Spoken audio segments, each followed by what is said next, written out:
Halo teman-teman, perkenalkan nama saya Agnes Monika Kukuyowa dengan NIM 3122026. Di sini saya akan menjelaskan tentang mekanisme kerja sel dan proses replikasi DNA untuk menuntaskan EAS mata kuliah Biologi Sel. Bayangkan sebuah perusahaan yang sangat besar. Badan kita adalah kantornya. Dan sel-sel adalah karyawannya. Biar kerjanya nggak serabutan, para karyawan dibagi jadi beberapa tim. Itulah jaringan, gabungan dari sel-sel. Tim-tim yang kerjanya saling berhubungan biasanya bergabung dalam satu ruangan. Itulah organ, gabungan dari jaringan-jaringan. Ruangan-ruangan yang mengerjakan satu proyek yang sama ditempatkan di satu lantai. Itulah sistem organ, gabungan dari organ-organ. Meskipun kantor itu dibagi jadi beberapa lantai dan mengerjakan bermacam-macam proyek, tapi tujuannya sama, menjalankan perusahaan dengan baik. Sama seperti badan kita yang terdiri dari beberapa sistem organ. Semua bekerja sesuai fungsinya agar tercipta sistem organisasi kehidupan. Sebesar-besarnya perusahaan, kalau nggak ada pekerja, nggak mungkin bisa berjalan. Badan kita juga punya pekerja, namanya sel.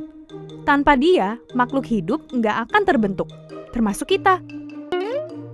Sel sebenarnya mirip loh sama manusia. Kalau manusia punya organ tubuh, sel punya organel sel. Ada apa aja tuh? Yang paling luar ini ibarat kulitnya sel. Disebutnya membran sel. Fungsinya untuk melindungi sel. Membran sel bersifat semi-permeable, kayak satpam. Jadi, cuma zat-zat tertentu yang bisa masuk ke dalam sel. Kalau berhasil masuk, ketemu deh sitoplasma. Sitoplasma ada dua bagian, ektoplasma bagian luar, endoplasma bagian dalam. Exit, luar, bagian luar. In, dalam, bagian dalam. Lebih mudah kan hafalinnya? Sitoplasma tersusun dari 90% air dan mengandung zat-zat makanan. Sitoplasma itu kayak pelampung. Dia menjaga semua organel sel agar selalu berada di tempatnya. Jadi, apa aja yang ditampung sama sitoplasma? Ini namanya mitokondria, sumber energi sel. Terus yang ini ribosom. Ribosom ibarat pabrik pembuat protein. Dan badan Golgi, yang ini, sebagai kurir yang menyalurkan protein itu. Kalau saluran yang panjang ini, namanya juga panjang. Retikulum endoplasma, singkatnya RE. RE ada dua, RE kasar dan RE halus. RE kasar punya ribosom. Ingat kan si pabrik protein? Jadi, RE kasar pun ikut membentuk protein. Kalau RE halus nggak punya ribosom, dia membentuk lemak. Ini apa ya? Kok ada cairan di dalam cairan? Ini namanya vakuola, rongga berisi cairan yang dibatasi membran.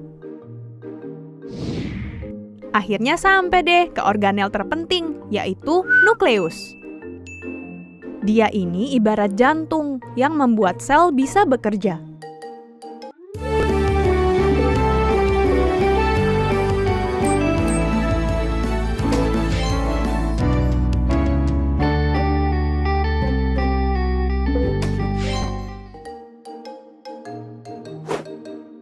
nukleus atau inti sel punya membran yang berpori-pori.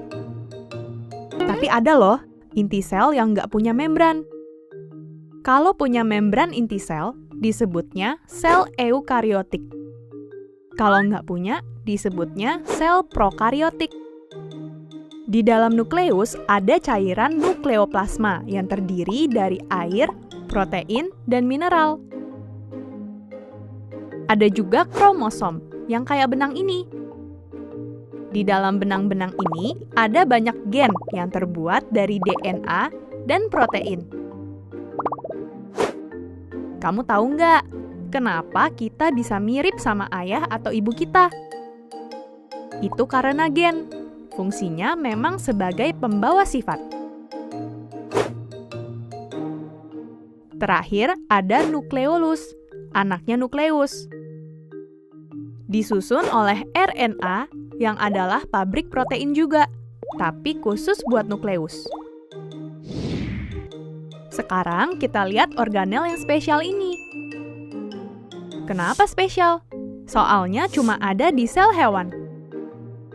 Namanya lisosom. Ini tuh kayak usus kita, teman-teman. Lisosom mencerna zat asing dengan enzim pencernaan. Kalau di sel tumbuhan, ada yang spesial nggak? Ada dong. Organel yang ini cuma ada di sel tumbuhan. Namanya plastida. Isinya pigmen. Kalian pasti udah nggak asing sama istilah klorofil, alias zat hijau daun. Nah, warna hijau itu dapetnya dari sini.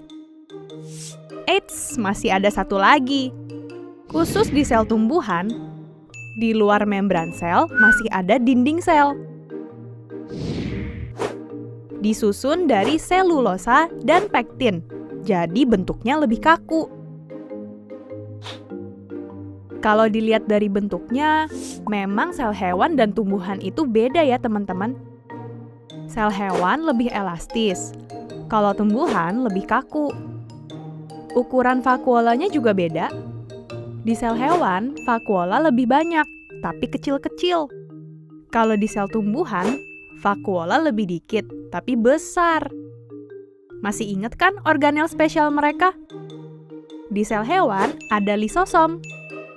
Di sel tumbuhan ada plastida dan dinding sel. Dan ternyata teman-teman, makhluk hidup juga bisa dibedain dari sel penyusunnya. Seperti yang udah dibahas, badan kita ini disusun dari ribuan bahkan jutaan sel. Makhluk hidup seperti kita disebut multiseluler.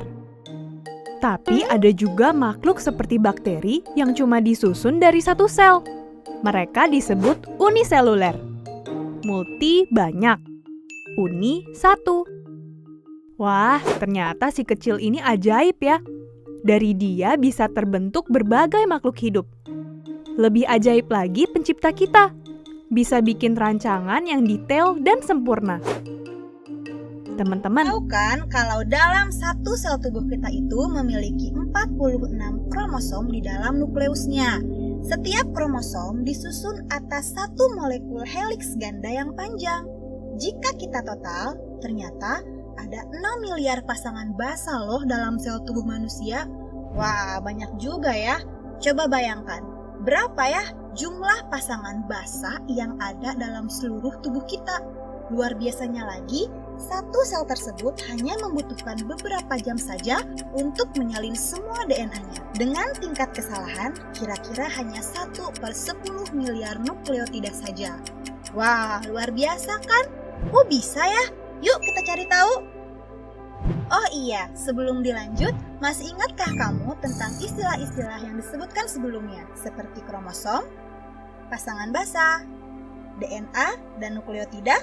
Kalau belum tahu, simak dulu ya video sebelumnya mengenai substansi genetik DNA supaya kamu lebih paham saat menonton video ini. Nah, pada video ini kita akan membahas mengenai model replikasi DNA, proses replikasi DNA, dan protein yang terlibat dalam replikasi DNA. Sebelum kita membahas lebih jauh, sebaiknya kita pahami dulu, apa sih replikasi DNA itu?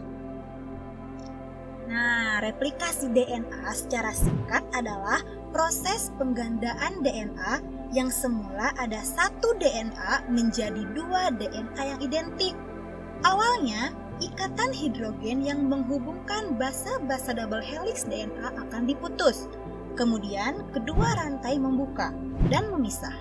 Setiap rantai yang telah berpisah kemudian berperan sebagai cetakan untuk pembentukan basa komplementernya yang baru.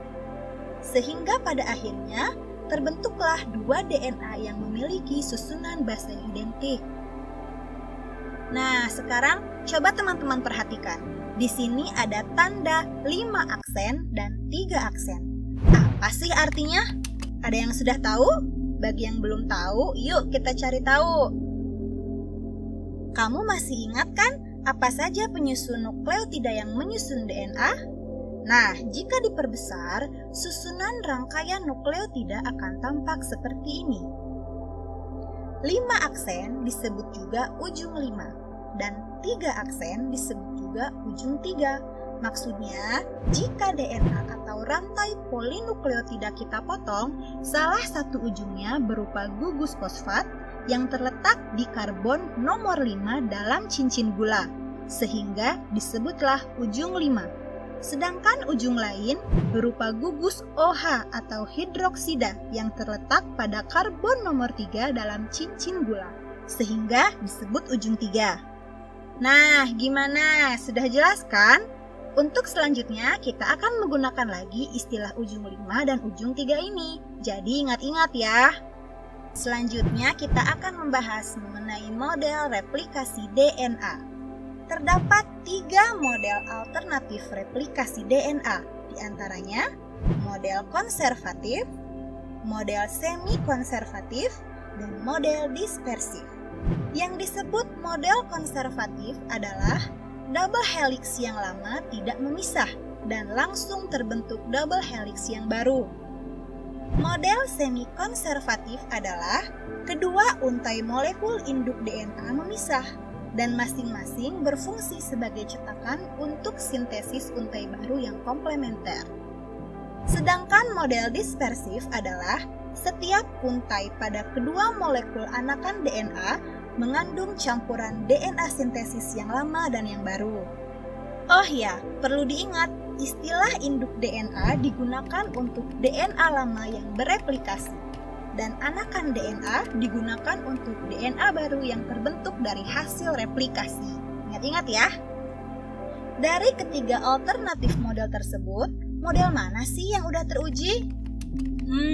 Ternyata setelah diteliti selama 2 tahun di awal tahun 1950-an yang dilakukan oleh Matthew Meselson dan Franklin Stark menyatakan mereka mendukung model semi-konservatif seperti yang diprediksi oleh penemu model double helix DNA yaitu James Watson dan Francis Crick.